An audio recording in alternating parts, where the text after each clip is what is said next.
5 of my book for interstate choice of jurisdiction problem. Okay, sir. It's about the only thing I didn't finish that day.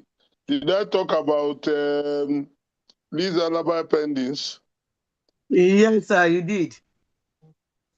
Okay, and I talk about anti-suit injunction. Yes, sir. So we have covered everything now. So it's only interstate. And why that interstate is important is because those who presented the seminar, they didn't really get what it is all about. So let everybody read chapter 5 of my book. And one or two articles. There's an article I published in, I can't remember the journal now. Commonwealth Law Bulletin, something like that. Commonwealth Law Bulletin. So there's an article there, but everything I said there is also repeated in chapter 5 anyway. So then there's another article I published in Appellate Review. Appellate Review. Okay? So Yes, sir. between those two articles, everything you need to know about interstate jurisdiction, you already have. So let's go to jurisdictional immunity. How many seminars did you allocate to jurisdictional immunity? Class governor. Yes, sir. We have 3 people, sir. Okay, jurisdictional immunity. We have 1, 2, 3, 5 It's 4. topics. 1, 2, 3, 4, 5. We have 5. Why? 5. 5 skinny on jurisdictional immunity alone. Too much. Okay, let's take 3 of them So we have today. maybe I should. We have Okay, what? sir. Okay, sir. Let's take the first Immunity 3 and today. disability from local state. Okay. Okay, sir. They will all be saying the same Group thing. 11, please. That is the problem of allocating too many topics to a particular, too many seminars to a particular subtopic. They will be saying the same thing. All of them will start by defining what is jurisdictional immunity and what have you. Okay, let's give each group plus discussion plus everything not more than 30 minutes, so that we can take Okay. 3 today. Okay, sir. So Group let's 11, start. please.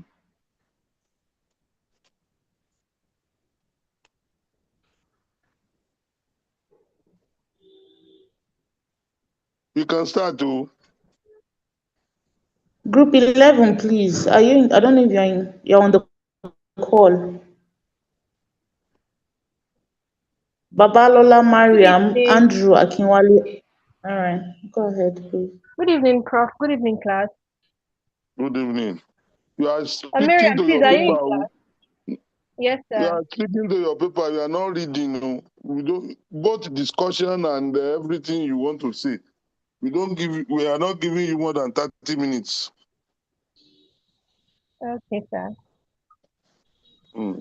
Okay. Our topic is immunity and disability from local states in the conflict of law. I'll be starting with our introduction. Immunity and disability are two doctrines that affect the ability of an individual or entity to be held accountable in a court of law. The immunity from suit is the legal exemption that shields persons or entities such as foreign states, diplomats, or international You have organizations not from. told us the other group members. Are you the only person present? Class No, we governor, are take note. 3. I'm so So sorry, where are sir. the other 2? We are present. I'm here, sir. I And know, Arulu is here, sir. yes. The third What of you? person, Babalola Miriam Olajumoke. That one is not here. And has not Yes, sent sir. any apology. Did she participate in the writing? Yes, sir. She's actually supposed to take the first part of the paper, but maybe it's network.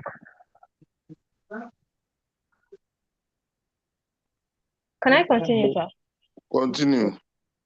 Yes, sir. So, I said immunity from suit is the legal exemption that shields person or entities, such as foreign states, diplomats, international organizations from jurisdiction of local courts, and it may be absolute or restrictive, depending on the subject matter and prevailing legal framework.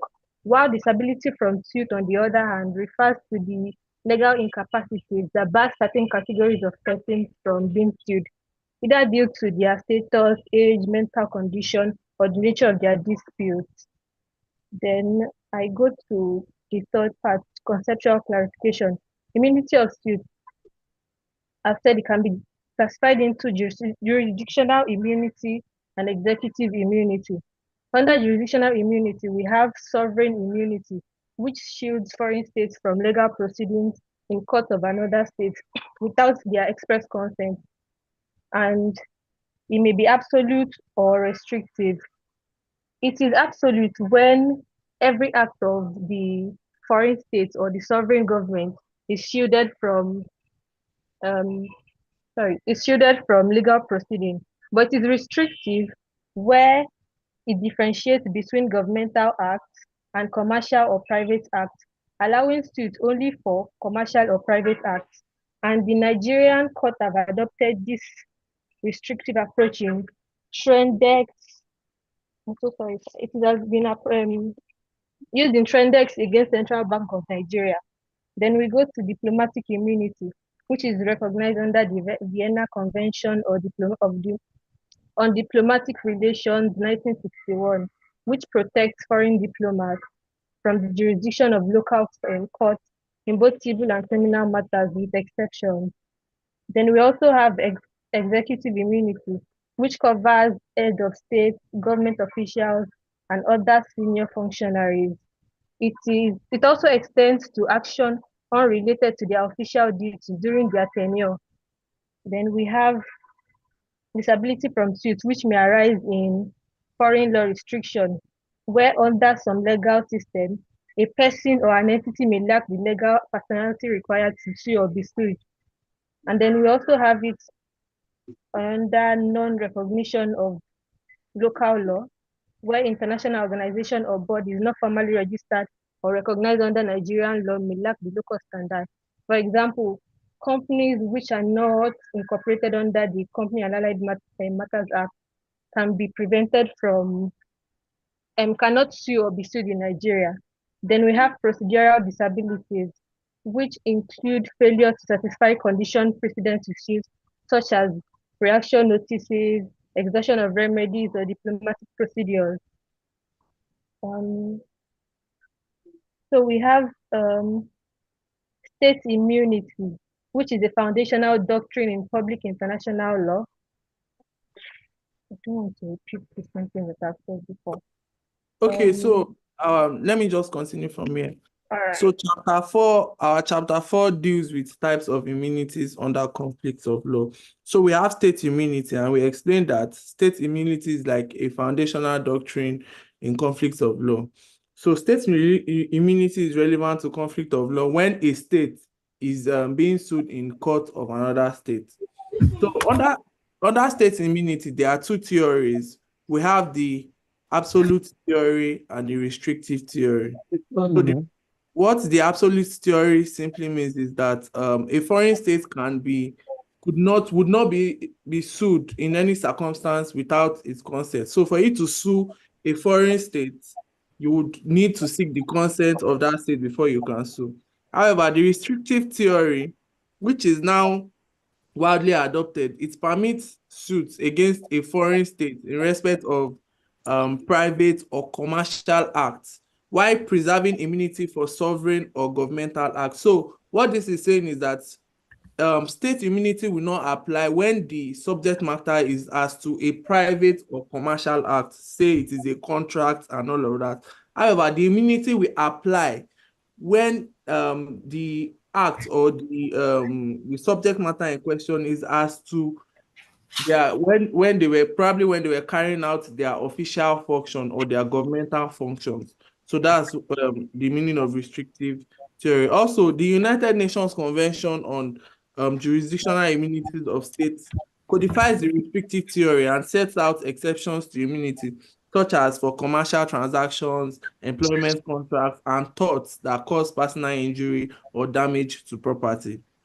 Also, although in Nigeria is not yet a party to this convention, but its approach and its jurisprudence has gradually reflected the restrictive approach. So we also cited the case of Ministry of Foreign Affairs versus Oluwo, where the Nigerian Court of Appeal considered the scope of foreign state immunity and recognized the nature of the act, whether sovereign or commercial is determinative. So in this particular case, the court applied the restrictive approach. So while Nigeria does not have a standalone Foreign Sovereign Immunities Act, the court may apply common law principles guided by international norms. As such, Nigerian jurisprudence is evolving to align with international global practice. So another type of immunity which we highlighted here is the diplomatic and consular immunity.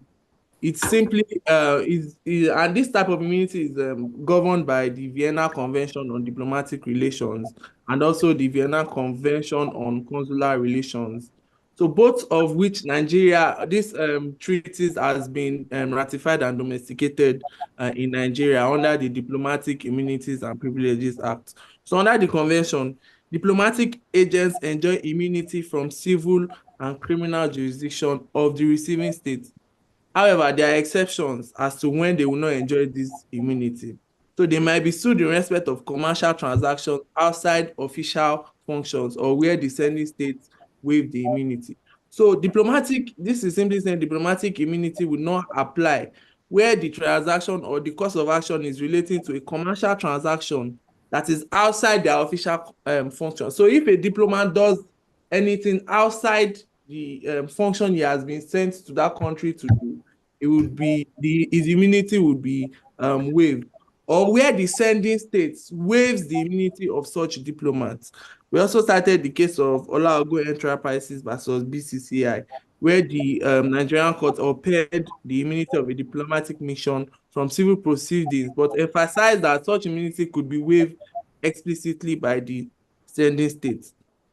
We also have immunities of international organizations like the United Nations, African Nations, ECOWAS, World Health Organization. So these international organizations, they also have immunities. And the immunities are usually functional. They are protecting them only in the discharge of their official function. So the immunity will only operate when the course of action is in the discharge of their official functions. Anything aside from that, then the immunity will be waived. So we also have head of state and other official immunities. Head of state and high-ranking officials enjoy personal immunity, which is also known as immunity ration personae, and functional immunity ration materiae.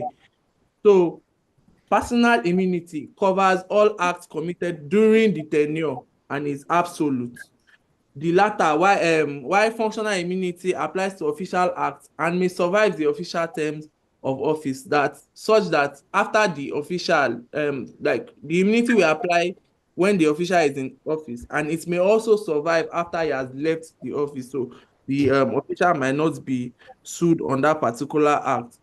So the Nigerian constitutional law grants immunity to certain office holders under Section 308 of the 1999 Constitution too. However, the international legal trend increasingly limits such immunities, especially in the context of gross human rights violations and crimes under international law. So this is just like under international law, there are situations where these immunities will not be honored. That is where this particular head of state has carried out gross human rights violations and crimes under the international law. Then we also cited Pinochet's case, where the House of Lords ruled in favor of a dictator, which they held that the dictator could not claim immunity for acts of torture, as such as could not be considered official functions under international law. Similarly, the International Criminal Court has also issued arrest warrants for sitting head of state, challenging traditional immunity doctrine. Thus, so conflict of law increasingly interfaces with evolving norms of international justice, particularly where crimes of universal concern are at issue. So in addition to immunity, parties may be disqualified this falls under disabilities from local suits. So local suits are suits that have foreign parties being instituted in a particular jurisdiction. So there are situations where there will be disabilities from such local suits. So parties may be disqualified or incapacitated from bringing or defending such suits in local courts due to disabilities recognized under the rules of companies conflicts of laws. So they are typically grounded in statutes, procedural rules, or lack of legal personality. So an example of such situation is the inability of a foreign corporation not registered under Nigerian law to maintain an action in Nigerian court. So a foreign company that is not recognized in Nigerian law would have the disability from local suits in Nigerian courts. Because under the Companies and Allied Matters Act, legal personality is a prerequisite for standing in court. The particular company will not have the local standard to stand in court. Also in UBA and IBAFIDON, the court held that a foreign entity must prove its legal existence under applicable law before instituting proceedings in Nigeria. So another disability can relate to status-based incapacity, such as that of minors or women under foreign personal laws. For example, in some Islamic legal systems, married women may require they may require the consent of their partners to be able to institute an action. So a rule that may conflict with Nigerian norms and raise complex questions in transnational litigation. So in such situations, they might have this disability to institute local suits. We also have procedural disabilities, such as failure to fulfill condition precedents, e.g., pre-action notice requirements. But this is largely governed by the lex fori, that's the forum court.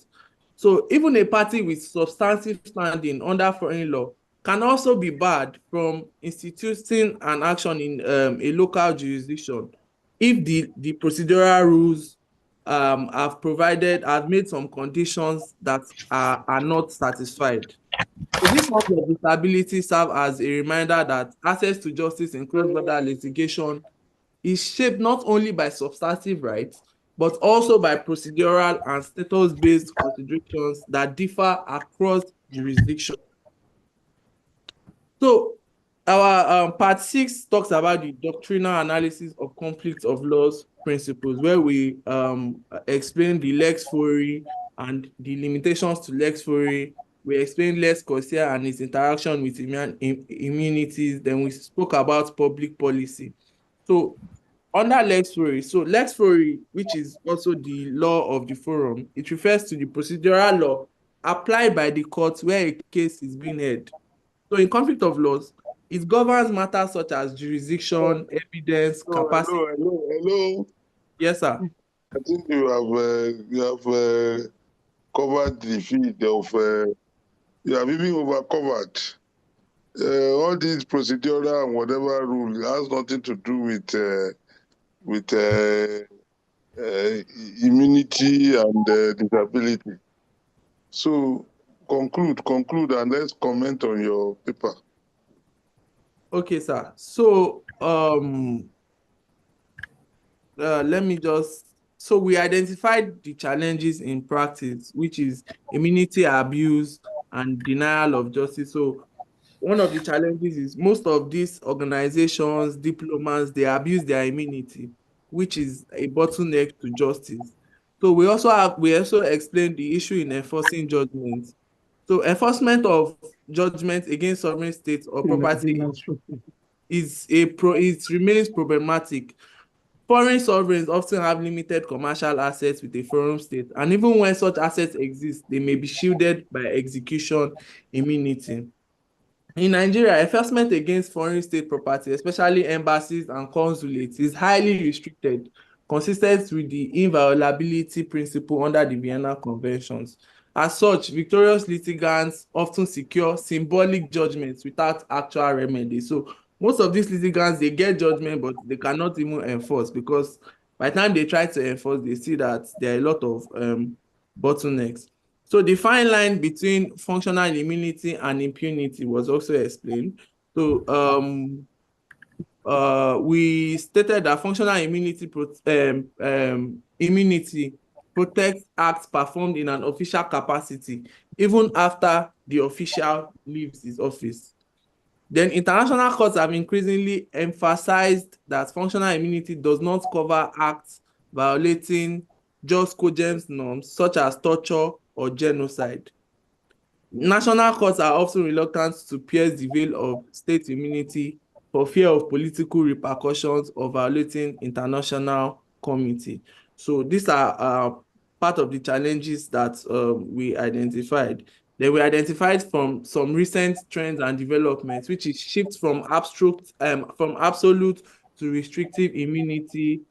Then we spoke about the role of regional courts in Africa. Then, in conclusion, the paper examined the complex interplay between immunity and disability from local suits within the framework of conflicts from laws. And we were able to find out that while sovereign immunity serves as a vital principle protecting states, diplomats, and international organizations from unwarranted legal interference, it can at times operate as also a barrier to justice where it is being abused, but especially for private individuals seeking redress in foreign courts.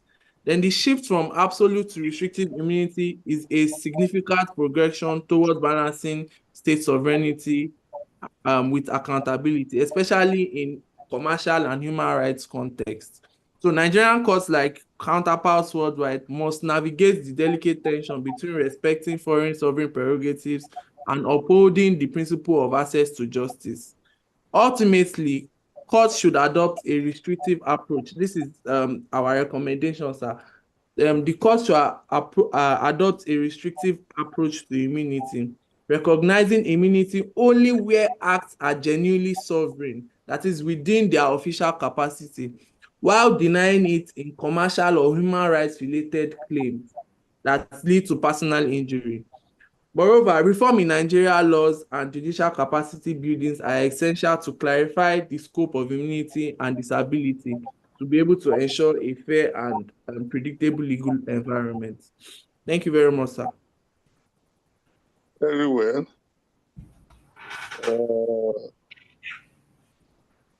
We should take everything at once. Okay, we take everything at once, Abby. Yes, sir. So you now speak on it, sir. I suggest, sir. Respectfully, Okay. sir. Okay, but there are some things that we should point out immediately because we will forget if we don't. Okay, sir. Okay, sir. Well, some of the low-hanging fruits of corrections. I listened to the earlier presenter talking about Tentex and CBN as a Nigerian case. No, it is not a Nigerian case. It is a UK case. Then they talk about, when we talk about immunity and disability, we are looking at two opposing concepts. As rightly defined by the first presenter, immunity is when you are shielded from being sued. Disability is when you are prevented from suing. And for a conflict of law class, all of those municipal law limitation to suits like age, like status as a married woman and all of that are not our concern. They are not conflict of laws specific. The only conflict of law specific disability which you might find in one or two textbooks is not even mentioned in their discussion. It is when the plaintiff, when the person who wants to sue is either a resident or a national of a country that is categorized as alien enemy. Alien enemy. So you may all go and research that concept, the concept of alien enemy and the disability relating to it from suing. So an alien enemy country is a country that is at war with the forum. So there is a common law principle that forbids a person residing, domicile, or national of such an alien enemy from utilizing the forum judiciary to get a relief. Okay? So that's the only one. All the other ones that were mentioned are not categorized as disability for purpose of conflict of laws. They might exist, they might or do exist for other purposes, but we are concerned here with international law, private international law, and not law generally. Then we usually don't talk about executive immunity, the one that Section 308 talk about, because that is not international. The real jurisdictional immunity for our own purpose in conflict of laws is where, as a result of the status of a person or an entity uh, in relation to another country, whether as that other country itself or as its alter ego or as a diplomatic and consular officer, or international organizations. International organizations, by definition, are entities that consist of other sovereign countries. So, where an action cannot be filed against a person because of the status of that person or entity as one of the listed entities, then we say that it's a question of jurisdictional immunity for purpose of private international law. Okay? Section 308 has nothing to do with international law. It's our own municipal law. So we spare you from discussing it in the context of private international law. Maybe constitutional law or whatever, you can discuss that one. Then what else? They cited some cases. They cited the case, there are two cases they cited. The one they cited on Nigeria adopting restrictive immunity. Okay? Get the citation of that case and read it. And the other one they cited on I think diplomatic and consular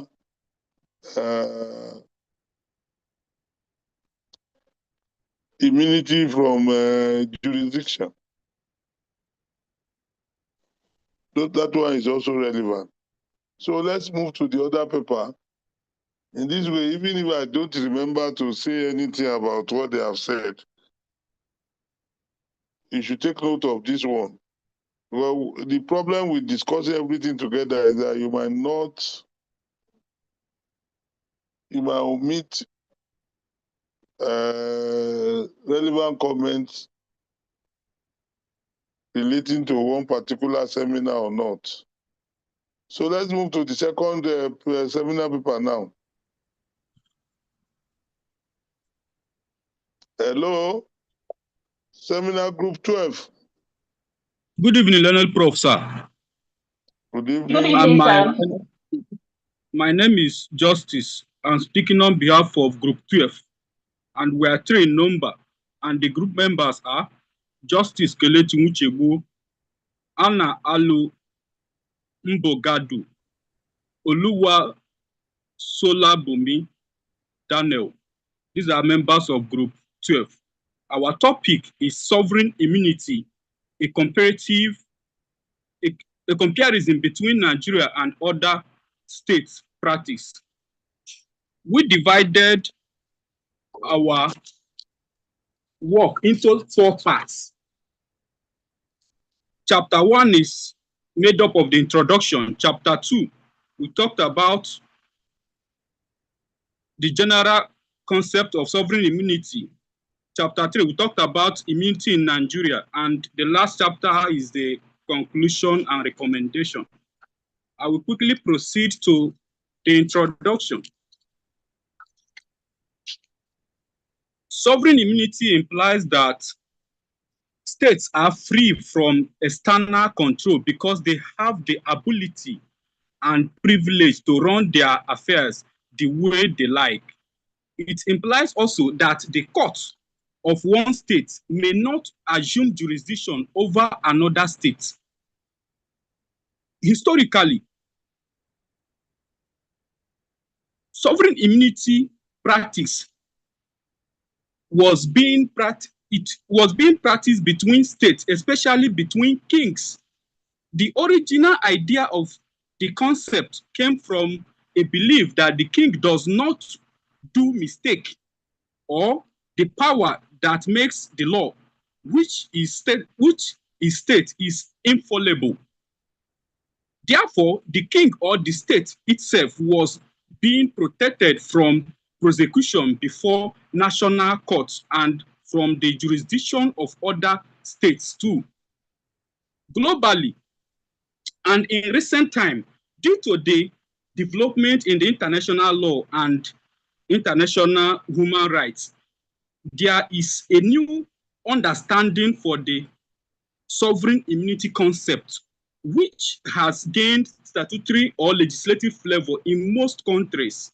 The notion of equality of states originally operated to bar the exercise of jurisdiction by a domestic court over another state under whatever circumstance.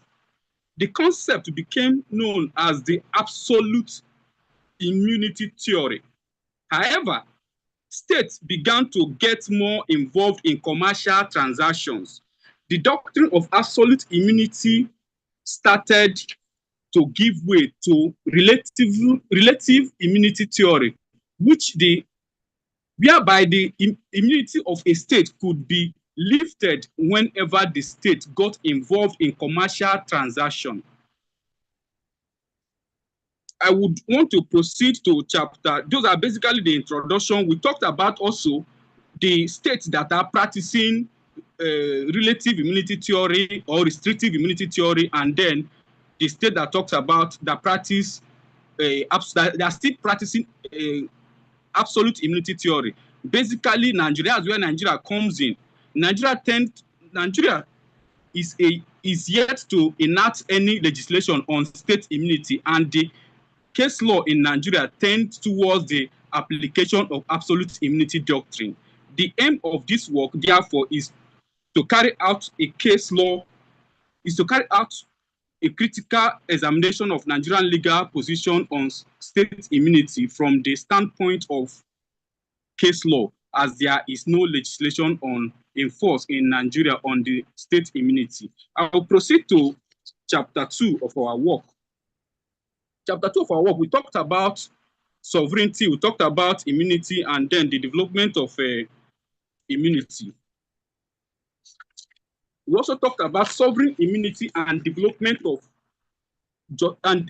sovereign immunity development and justification. The doctrine of sovereign immunity appears to have developed from a philosophical trend dominated by the views of Bodin, Austin, and Higa. As early as 1577, Bodin wrote, "It is the distinguished mark of the sovereign that he cannot in any way be subject to command of another."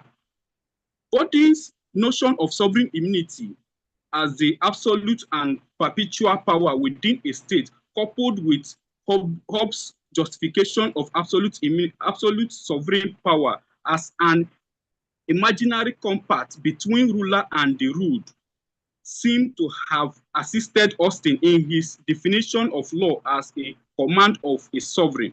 The command theory postulates that the sovereign subject to no law himself can command all who find themselves within his independent political society. That is to say that sovereign, being the state, it is not respecter of any law, but however, if an individual finds himself within the command or within the state, that this individual is bound to comply with the laws set out by the sovereign.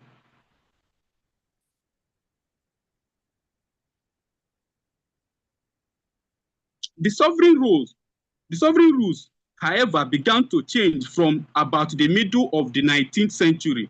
The Russian Revolution of 1918 marked the beginning of massive participation by sovereign states in trading activities.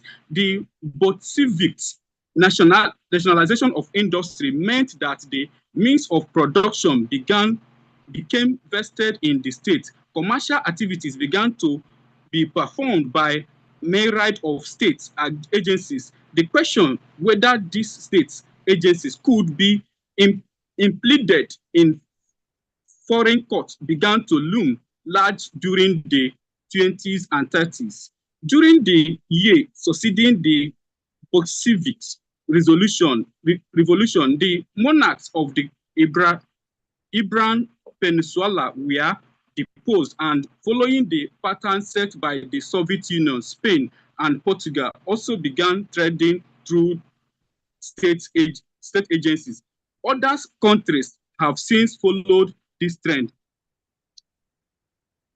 Naturally, enough questions began to be asked whether the absolute view of sovereign immunity, which has begun developed in such different circumstances, was still a reasonable one, particularly in view of the new type of dispute bringing sovereign states before court, in which the sovereign appeared directly in the role of commercial trader. Most states reacted by developing a restrictive theory of sovereign immunity, limiting the immunity to the sovereign alter jura imperia and excluding it alter jurisdictionis, into which category his trading activities and his trading vessels fell.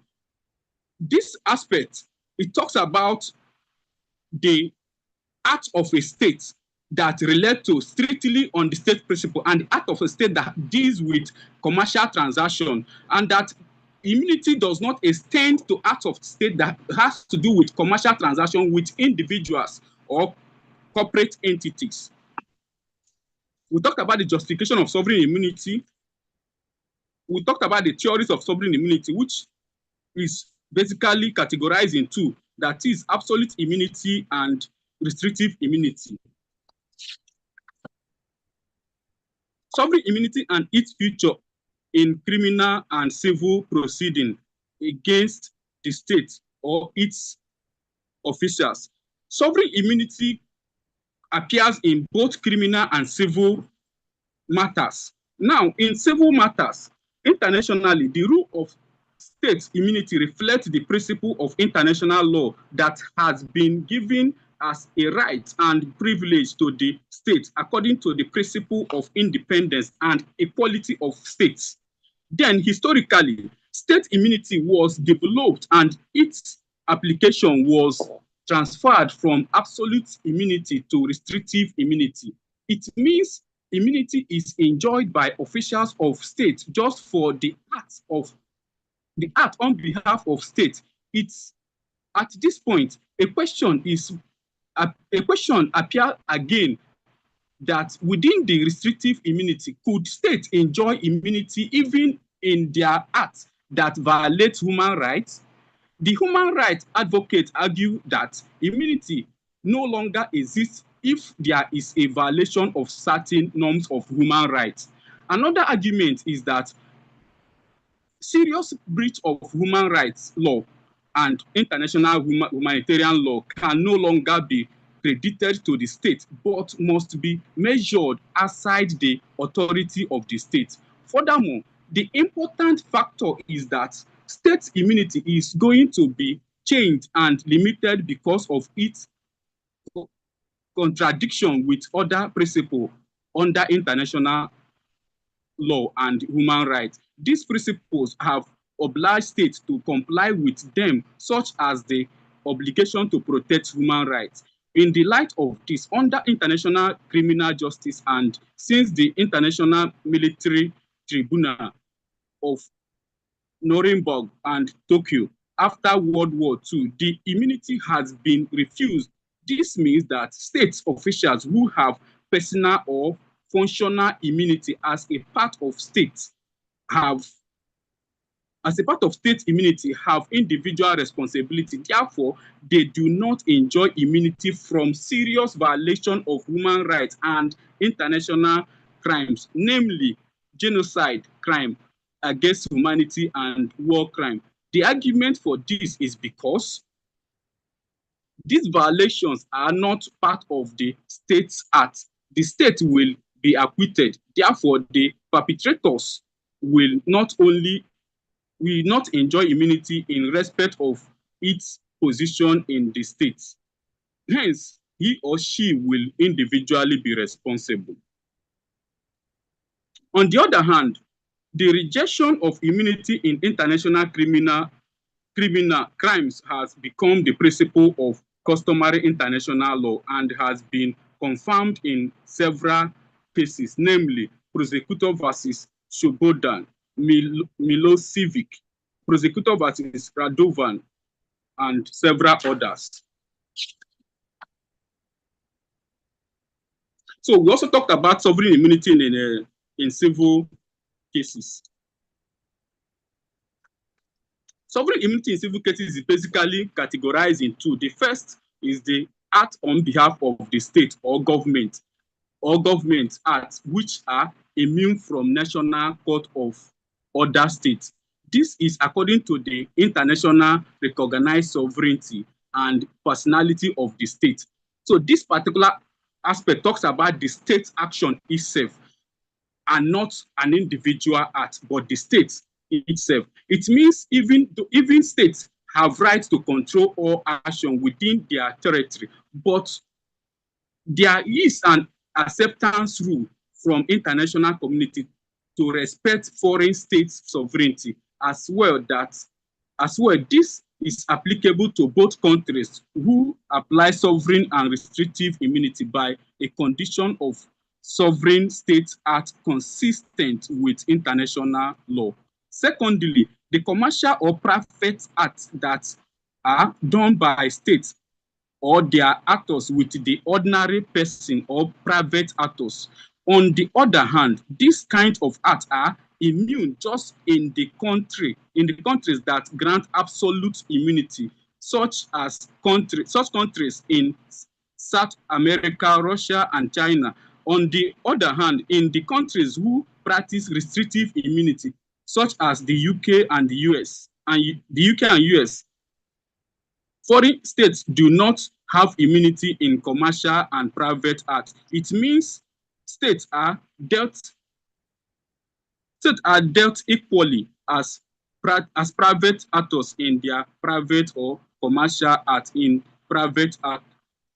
with private actors. Now, for this aspect, the states that engage in a commercial transaction, it's seen as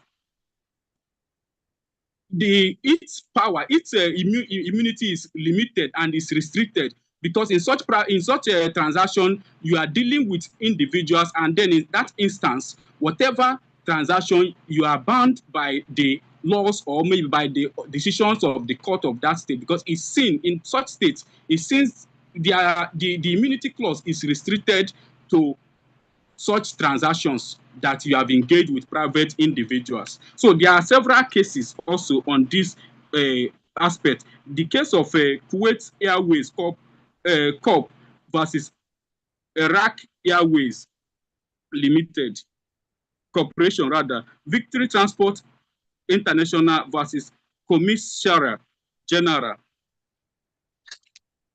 Then I quickly proceed to chapter 3 of our work. Chapter 3 of our work deals with immunity in Nigeria, sovereign immunity in Nigeria. The Nigerian approach to sovereign state immunity does not have legislation. Nigeria does not have legislation on foreign state immunity. As such, Nigeria courts rely on the rules of customary international law whenever it is faced with the issue of immunity of a foreign state. The issue of sovereign state immunity is to be distinguished from diplomatic immunity, whereas sovereign state immunity refers to immunity that may be extended to a foreign state. Foreign states, as defined under the applicable rules of customary international law, or even some domestic laws for the purpose of state immunity. Diplomatic immunity refers to immunity extended to diplomats or foreign envoys and other international organizations. Nigeria has legislation on diplomatic immunities and privileges known as Diplomatic Immunity and Privilege Act, but does not have legislation on state immunity. The leading Nigerian judicial authority on state immunity is the case of African Reinsurance Corporation versus Fantaye, which followed the earlier decision of West African Court of Appeal decision in John Graspi versus Jobwe and other. In African Reinsurance Corporation case, the Supreme Court per Owais JXC stated as follows. Now, the basic rule of at common law as regards the jurisdiction of English court over sovereign or sovereign states was that a foreign sovereign or sovereign foreign state was immune from the jurisdiction of the court, although the court would take jurisdiction if the sovereign submits to their jurisdiction. It follows, therefore, that sovereign or diplomatic immunity can be waived. This has been the position also in this country following the decision of the West African Court of Appeal in 1954 in John Grisby versus Jubwe and others, 14 Waka 637. Always JS further stated in the case as follows: the principle of immunity has been a feature of all systems of law, but its application had been far from uniform. This leads to its codification in 1961 by the Vienna Convention on Diplomatic Intercourse and Immunities. In England, the codification was given expression in the Diplomatic Privilege Act 1964. In this country, the law which governs the subject is the Diplomatic Immunity and Privilege Act 1962. The above data of weights JXC can be taken on two grounds. First is that from the perspective of the learned justice, waiver of immunity appears to be the only situation or exception where jurisdiction could be exercised over a foreign state or sovereign. No consideration was given to the involvement of a foreign state in commercial transaction, for which immunity should be deemed to have been waived by the state. This narrow position of the Supreme Court incidentally will lend credence to the absolute immunity theory and ultimately will accord states undue advantage against private investors in arbitration. For this reason, the global trend now is to discard the absolute immunity theory in favor of restrictive immunity, whereby jurisdiction may be exercised over a sovereign state in respect of its commercial transactions. Secondly, the above dicta of Weeks JSC appear to mix up the issue of foreign state immunity with diplomatic immunity. Foreign state immunity or sovereign immunity refers to the immunity granted to a foreign state. Foreign states as defined under the rules of customary international law. Diplomatic immunities, on the other hand, refers to the immunity granted to diplomats and foreign envoys. Both of them are regulated by different conventions at the international level and different legislation at the domestic level. Various states have also codified the law on foreign state or foreign sovereign immunity. This decision of the Supreme Court has also been followed in other subsequent authorities in Nigeria, notably Oluwalobon and others versus the government of United Kingdom and another. The fact of the case is that a Range Rover Jeep belonging to the first respondent, the government of the United Kingdom, which is a foreign state, being driven by the second respondent, had an accident with the first appellant's car at Lagos. The first appellant filed an action at the Lagos State High Court claiming damages for negligence. The respondent challenged the jurisdiction of the Lagos State High Court on the ground that under the principle of customary international law applicable in Nigeria, a foreign sovereign state could not be sued in court of another sovereign in any legal proceeding on the ground of absolute immunity. The High Court of Lagos State upheld the objection of the respondent and struck out the name of the first respondent.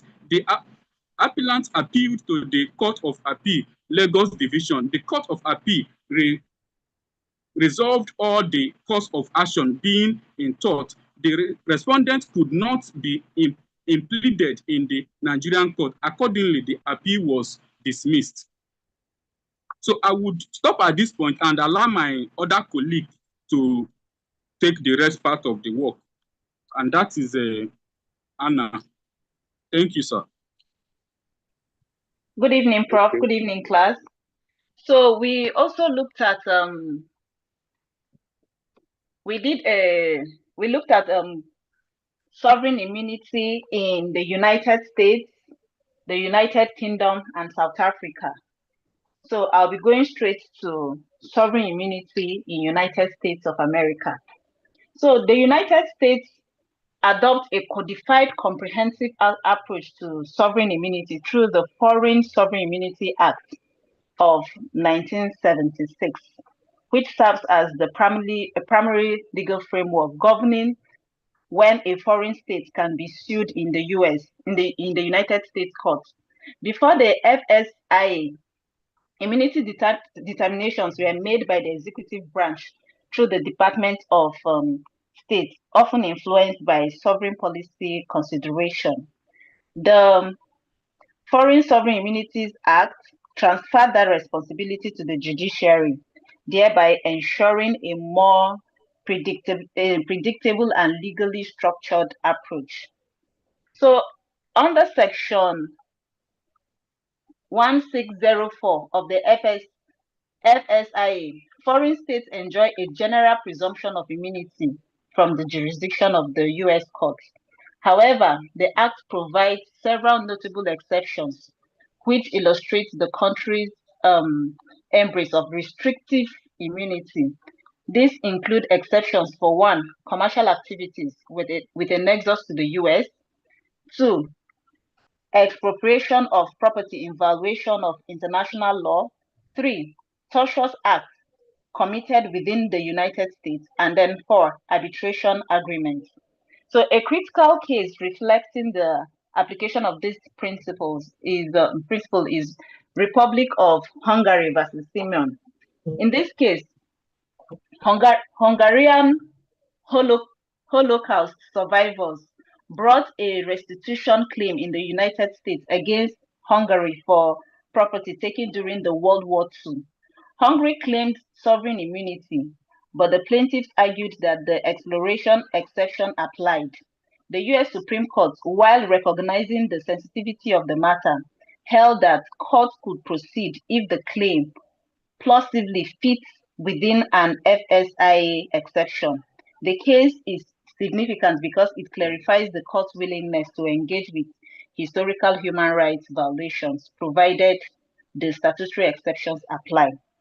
And we have another case, which is JAM versus International Finance Corp, where the court held that international organizations such as the International Finance Corporation, an arm of the World Bank, are not absolutely immune and enjoy only the same immunity as foreign states under the FSIA. The plaintiffs had sued for environmental damage caused by a power plant funded by the IFC in India. The ruling was notable because it showed that the court was willing to limit immunity in favor of private rights, even in complex international development contexts. So these cases reinforce the United States' strong adherence to rule-based exceptions to immunity and demonstrate how commercial and tortious conduct by foreign states or their instrumentalities can expose them to U.S. jurisdiction.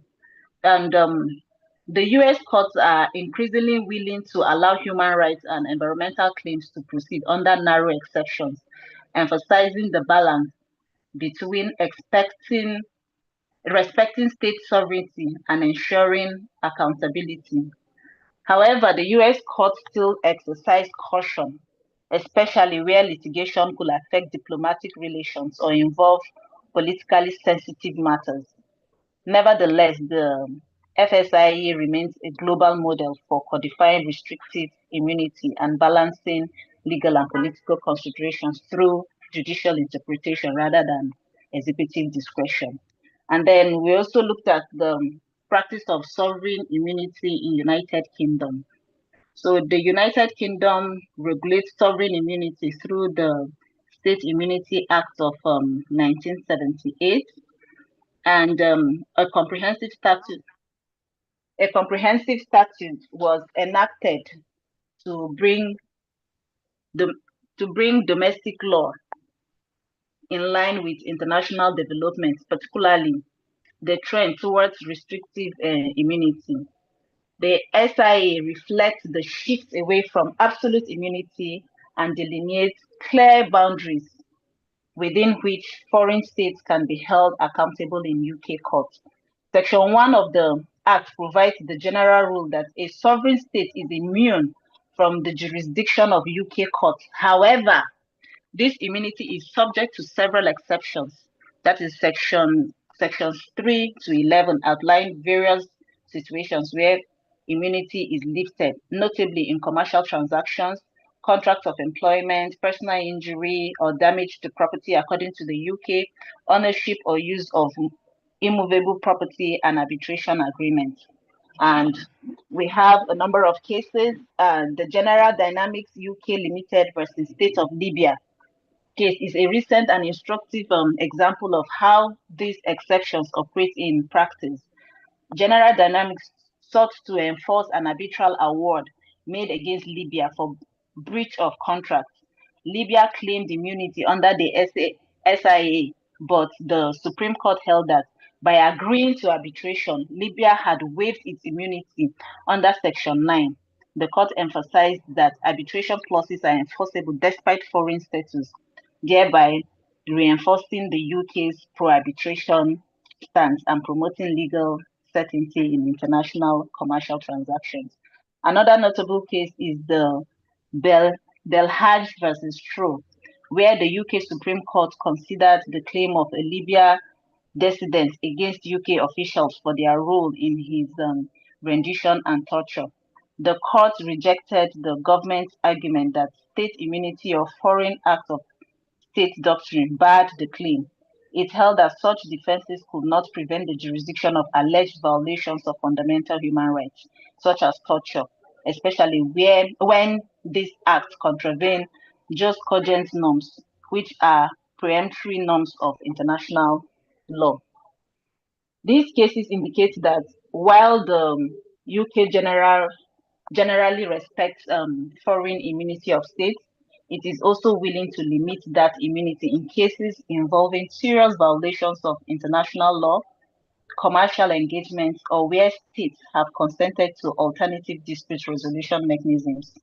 Moreover, UK courts have become increasingly active in interpreting the SAIA in ways that prioritize access to justice and human rights protection without undermining international committee. So in addition to that development, is that the UK's position reflects a broader European trend where state immunity does not shield states from accountability for commercial or egregious conduct, especially when the individual suffers direct harm.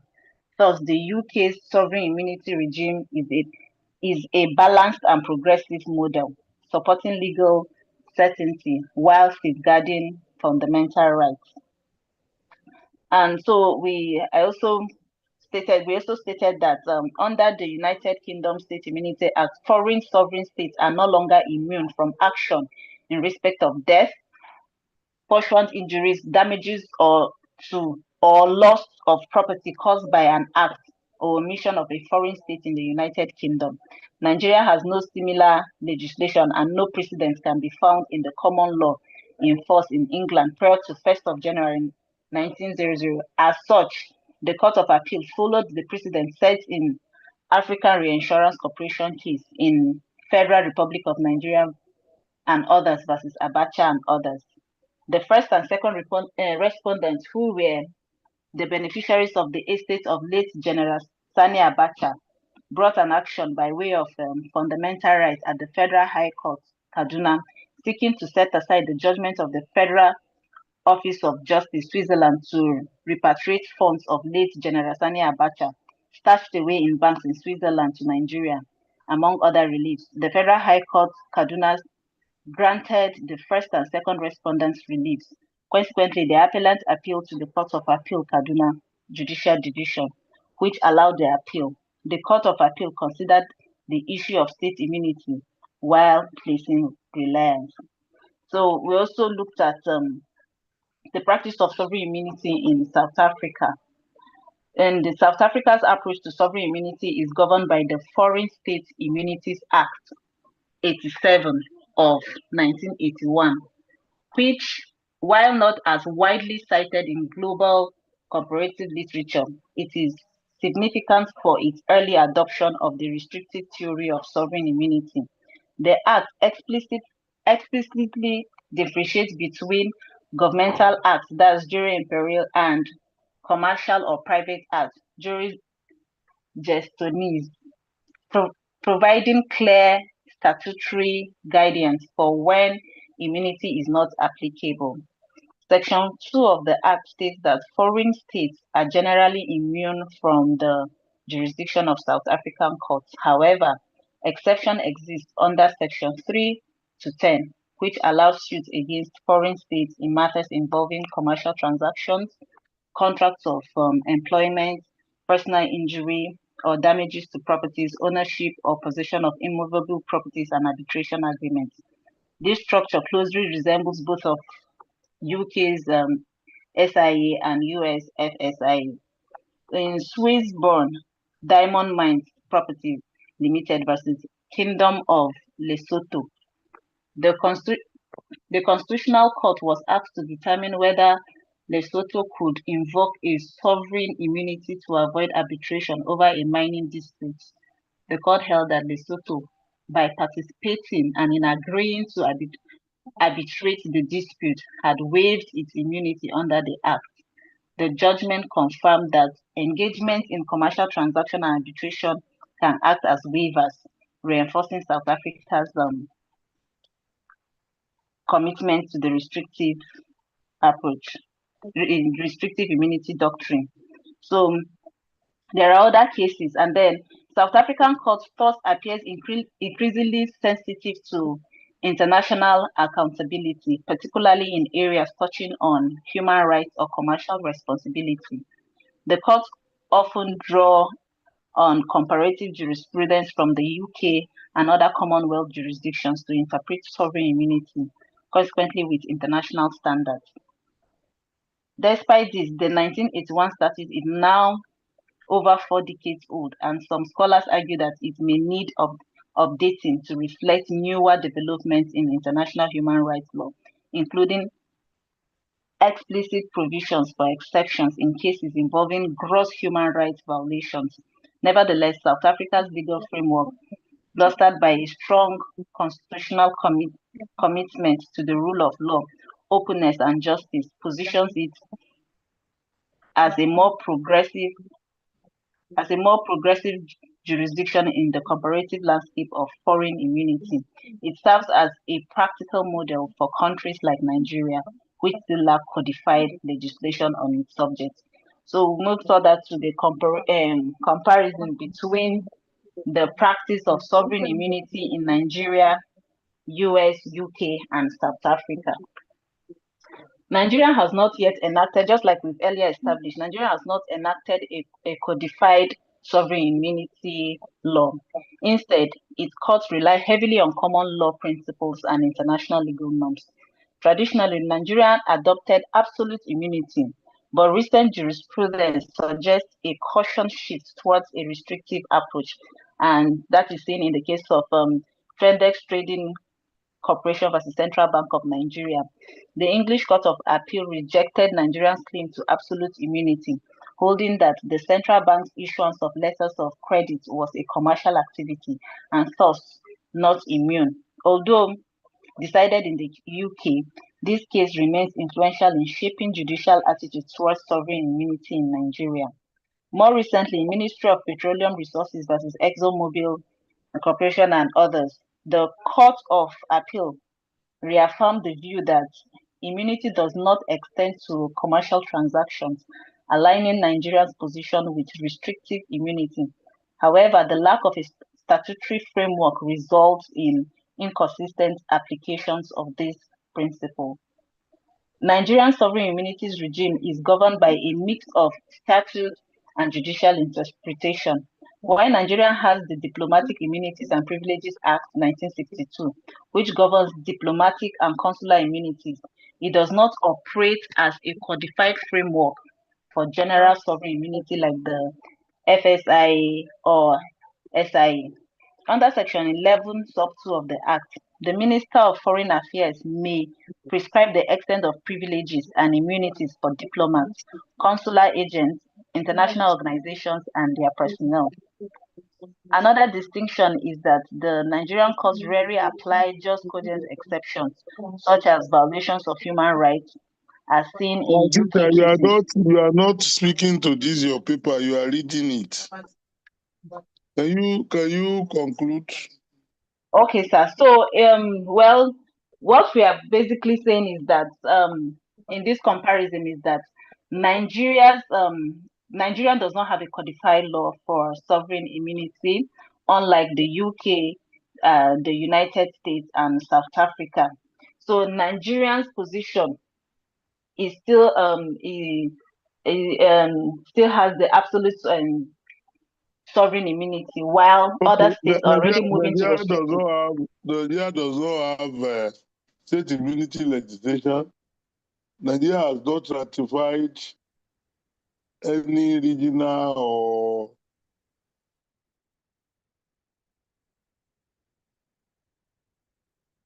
Hello, sir.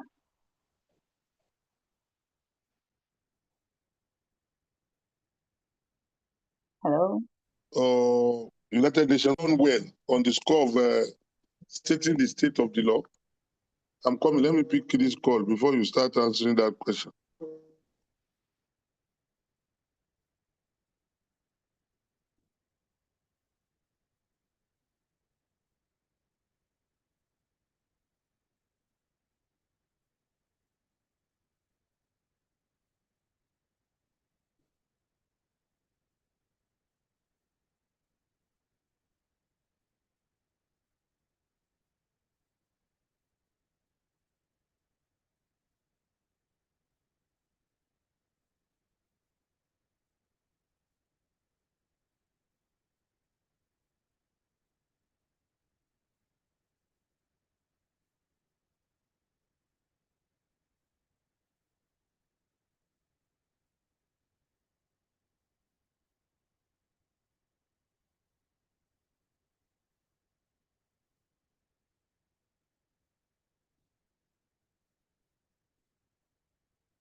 Yes, back. Are you listening to me?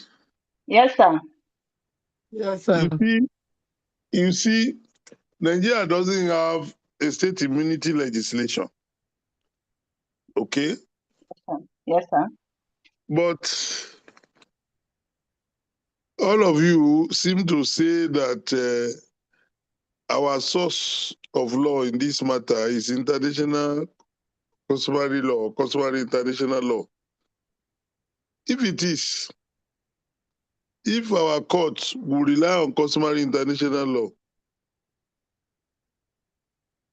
shouldn't some of the cases they decided have been decided differently? Okay? Yes, sir. Class governor, is there anybody analyzing the Nigerian cases specifically? Did we allocate analysis of Nigerian cases specifically to anybody? Let me confirm, sir. So that we take Yes, that sir. one. Group 13, the next group. Yes, sir. Group 13. Okay. So you can Yes. conclude. Your comparative approach is very good. We have Thank you, seen sir.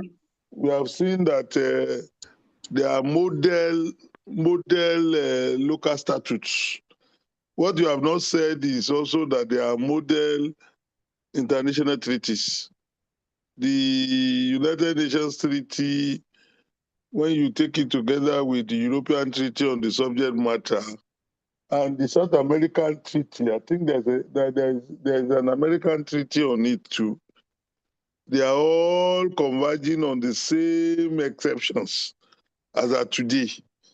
And the usual position in customary international law is that treaty provisions may become customary international law if they are consistently adopted, either in treaties or in local statutes.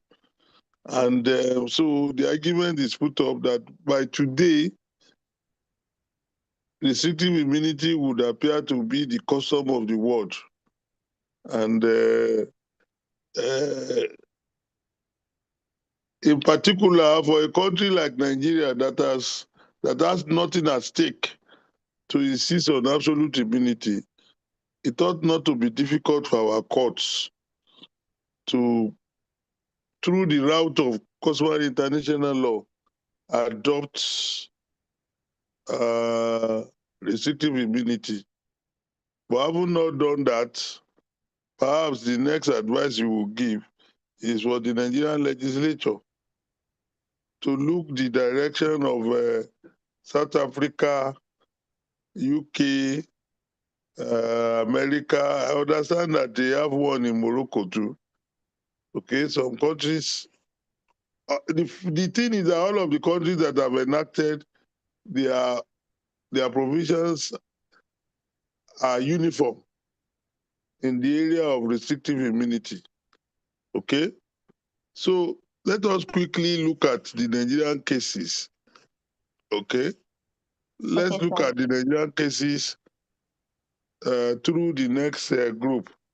We can then critique the Nigerian cases in the light of what we have all seen, that everybody has moved away from absolute immunity to restrictive immunity, and see whether our courts have done well or not. So shall we have group 13 now? Sorry that I caught you. You won't be able to finish group 13 if even it's already 2 No minutes. problem, Prof. Thank you, Prof. Thank you, It's Prof. 10 minutes to 7 already. All the papers on jurisdictional immunity have been, the 2 papers so far have been useful. And I commend them to you all, because definitely there will be a question on that topic.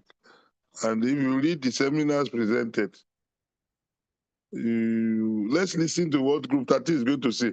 If the presenters of Group 13 will save us time by just looking at the cases that have come up in court, okay? we can make it, we can finish their topic before today. If they will not read before the end of the lecture today, I can spare an extra 10 minutes after 7 to wait. So 20 minutes. Let them start. Just go to the cases you analyzed. Hello? Group 13. Adekunle Shola Emmanuel, Agyampuye Priscilla, Ayoro Akpan. Your turn, please. Good evening, sir. Yeah, good evening. Yes, sir. So I Tell will us, just how go to many part 2. cases did you analyze? I think we analyzed up to 5 or 6. Okay. Which was the first case you analyzed? So I'll just go to part 2 of our work, which addresses the cases majorly. Yes. So in looking at the cases, we noticed that even though the court has recognized the principle of restrictive immunity in Nigeria, there's still a failure to apply it, and it shows that the court has been rigid in their approach and still adopt the absolute immunity principle. So I'll just proceed to address the case one by one. So the first case is the case of African Reinsurance Corporation versus Fatai. So in the case, the respondent sought damages for wrongful termination of employment. And a key issue in the case was whether the appellant, an international organization, had waived its immunity from legal suit and processes. Although this matter did not involve a commercial transaction, the trial court and the majority decision of the Court of Appeal concluded that an institution engaged in business or commerce could not claim immunity from the jurisdiction of the forum.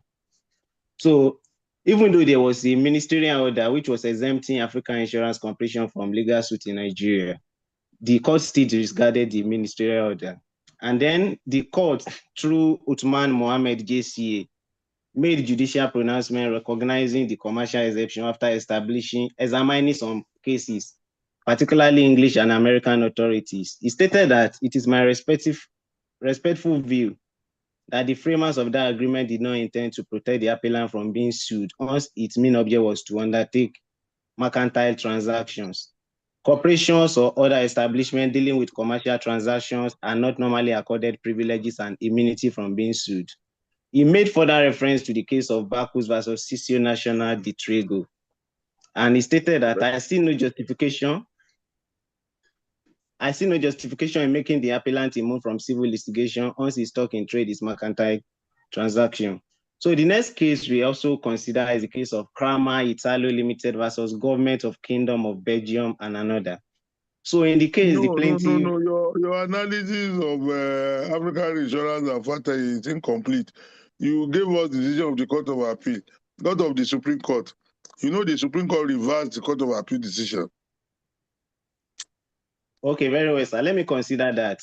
So Justice Naimi Kaagu, in his dissenting opinion, and the Supreme Court, par SOGSC, firmly upheld the doctrine of absolute immunity. They declare that it remains the practice in Nigeria. So for us, it is crucial to recognize that the court's primary focus was not on the applicability of the commercial transaction exception. Instead, the core issue was whether there had been a waiver of immunity.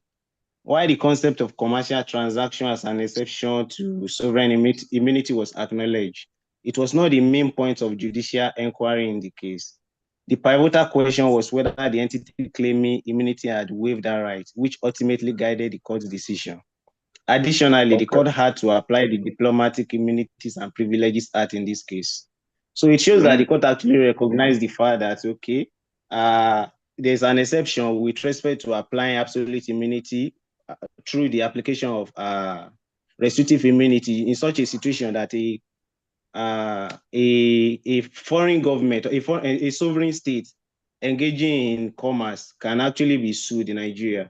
But at the Supreme Court, it was overturned by the court on the basis that absolute immunity continued to apply in Nigeria. So the next case is the case of... No. Let's criticize African Insurance Corporation and Fatai. Let's criticize it as a class. The first thing to note is that African Insurance Corporation is not a state. How it escaped everybody's mind, I cannot understand. African Insurance Corporation is an international organization.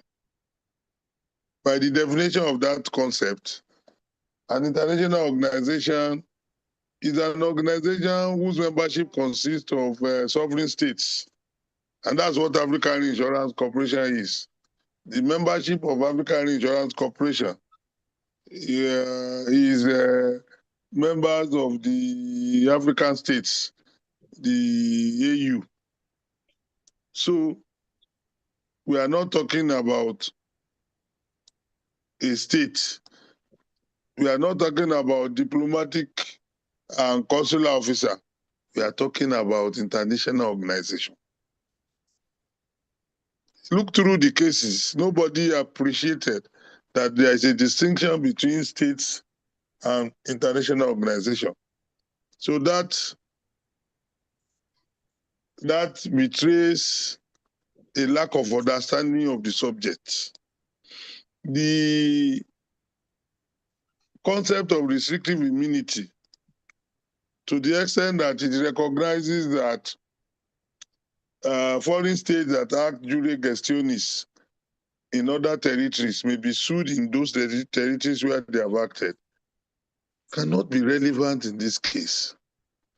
On the other hand, the governing principle, there's an article of mine that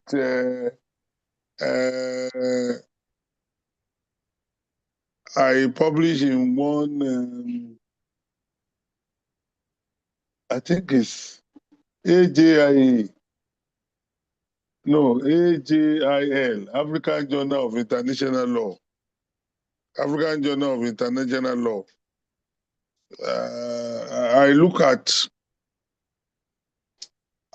In that article, I looked at the issue of international organization when it comes to suits against them, and took up the Nigerian court's decision in the African Insurance Corporation cases.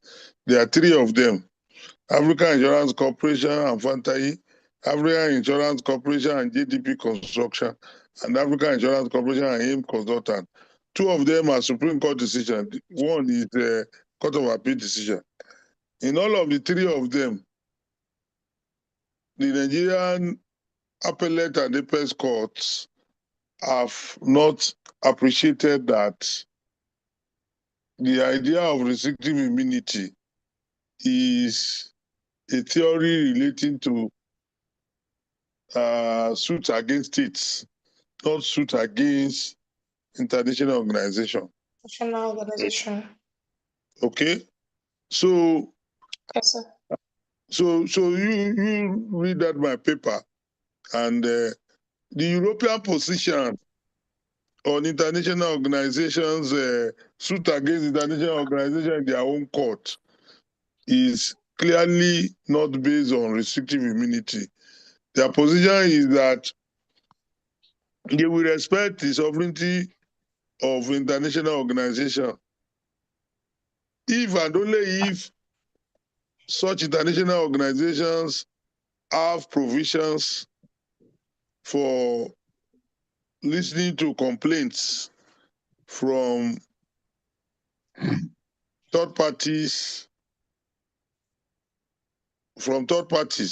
If they have a review procedure and they have what is identical to state courts and all of that, then a European state will say, go through their procedure of seeking remedy.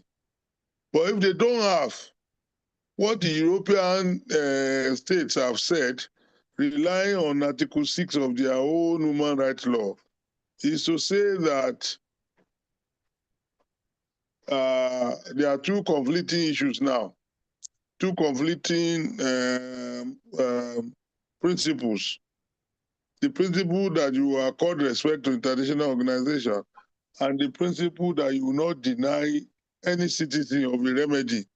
So if a European citizen were to go to a European court to seek remedy against an international organization, once the European Court finds that that international organization does not have mechanism for review of complaints, for determination of complaints from third parties, what it will do is to say the principle that you can't deny a citizen a right to be heard will override commitment to respect to international organization.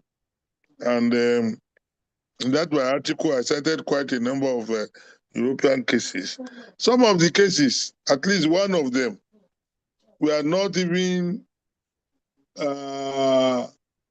localized in Europe. Okay? Something Banco the African something, and African Development Bank, somebody and African Development Bank that was litigated in France. The French court said, well, we might not be able to cite Article 6 because this is not a Europe-centered matter. But nevertheless, we will adopt the view that what has been legislated in Europe is fair to all nations. And they went ahead, their court went ahead to say they will entertain the matter. Okay? So, if our courts were seriously abridged or knowledgeable about the matter, the whole idea of treating African Regional Corporation as a state and talking about absolute immunity and all of that would not have arisen.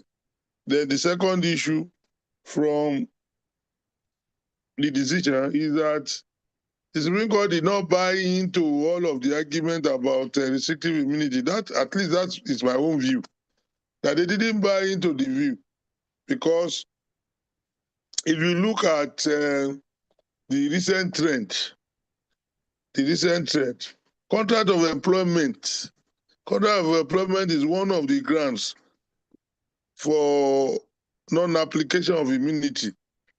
If a foreign state employs somebody to work for it in the receiving state, if a sending state employs somebody to work for it in the receiving state, provided the work is not those falling under diplomatic and consular status. The general rule is that if any issue like termination or dismissal arises with regard to that employment, the place where the employee was employed and is working is where he will go to court. So all of these principles were ignored. And so two things you could get from African Insurance Corporation and Fantaye is firstly that all of the courts, from the High Court to the Supreme Court, did not really appreciate that immunity of international organization is different from immunity of foreign states. You can see that it was very glaring. They didn't even address the relevant principle. The relevant principle when you are talking about international organization is if the international organization has a mechanism for review and providing remedy for complaint, then the sovereign state members or the forum state will not want to interfere. But if it does not have the commitment to granting relief to people who complain about others, according to the European standard, is higher than the commitment to respect to international organization. And so state courts will entertain the matter. So if the Nigerian courts were to be discussing any new principle, that was what they ought to be discussing. That was what they ought to be telling us, whether they agree, whether in the circumstances, whether African Insurance Corporation had a mechanism for review that Fantaye should have exploited before coming to their own court or not. But it turned out that all of them treated international organization as a foreign state corporation, and they are not the same. Okay? Then the second one is ignoring that basic error. They are giving us green light that here in Nigeria, we are still absolutists in our perception of immunity. That's what Wataye gave. Okay? So that is African Insurance Corporation of Wataye. Do we still have time?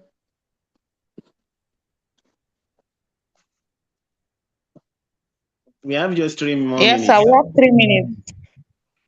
I think we will continue this your discussion. So we have taken one case now. Out of you said 6. Yes, about 6, I think so, sir. Please make yourself available next week to take the other 5. Very well, We sir. start with you before we take Very well, the sir. other papers. Very well. So, but you have seen the hint about African Insurance Corporation and Fatayi. What went wrong there? Okay? Is it clear? Sir. Yes, it's very clear. Thank you very much, sir, for the clarification. Okay, so we'll go to the next one as from next week. Very well, sir. Thank you, sir. Yeah. Yes, sir. We are going to paper number what? Class governor. They are 20 in all, sir. They are all 20. Well, we're in 13. We'll take 3 again next week. We can use 10 Yes, or sir. 15 minutes to finish this one. Then we take another 3 next week. And the upper week, we take the Okay, sir. remaining 4. No. Next week, Okay, sir. we can't be combining enforcement of foreign judgment with restricting with immunity. So we take the remaining 2 and let these seminar paper presenters to finish their own. Then upper week, obviously the way we are going, we might not take some papers on enforcement of foreign judgment. What I will do is I will look at the 5 papers on enforcement of foreign judgment and decide which ones we will take while I will assess the others. Okay? Okay, sir. So I see Yes, you. sir. We see you next week. Yeah. Thank you, sir. You're welcome. Thank you, Prof. Thank you, sir.